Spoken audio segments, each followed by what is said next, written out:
નમસ્કાર દર્શક મિત્રો, ટીવી18 ન્યૂઝમાં આપનું સ્વાગત છે। ટીવી18 ન્યૂઝ ગુજરાતની પળે પળની ખબર ધરાવતી ગુજરાતી ન્યૂઝ ચેનલ છે। હવે જોઈએ મુખ્ય સમાચાર। નાપાક હરકતના પગલે ભુજ સહિત કચ્છમાં સજ્જડ બંધનો માહોલ। નાપાક હરકતના પગલે ભુજ સહિત કચ્છમાં સજ્જડ બંધનો માહોલ। આકસ્મિક બંધના નિર્ણયે ચિંતા જગાવી।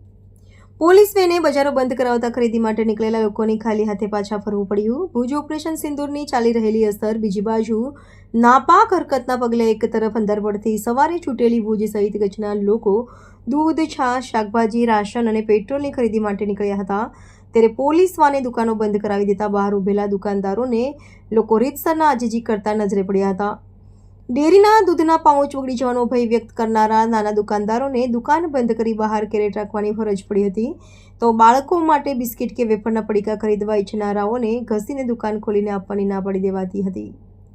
શાકભાજીની પરંપરાગત સવારે ખરીદી માટે નીકળેલા મહિલા વર્ગે વિલે મોઢે પાછા ફરવું પડ્યું હતું। કાશીઓના કહેવા મુજબ બપોરે 3 વાગ્યા બાદ છૂટ મળશે તો દુકાનો ખોલીને વેચાણ શરૂ કરીશું।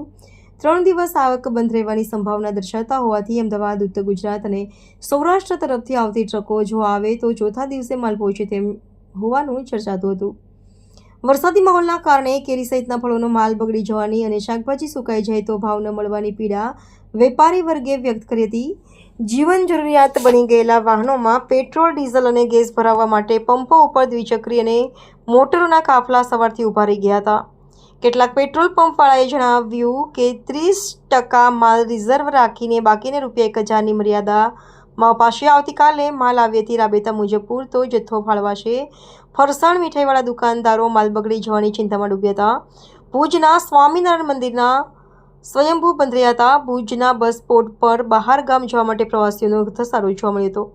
પોલીસે બજારો અને વાહનો બંધ કરાવતા એકલ દોકલ વાહનો કે લોકો સિવાય કોઈ ન દેખાતા કોરોના વખતના લોકડાઉન જેવી સુમસામ પરિસ્થિતિ સર્જાતા લોકોમાં ચિંતાનું મોજું ફરી વળ્યું હતું। તંત્રની ઘરમાં રહેવાની અપીલના પગલે એક તરફ લોકોએ ઘરની બહાર નીકળવાનું ટાળ્યું હતું, તો અવારનવાર સાયરનના અવાજથી શું થયું તેવા મોબાઈલ ઉપર સવાલો પૂછાતા રહ્યા હતા।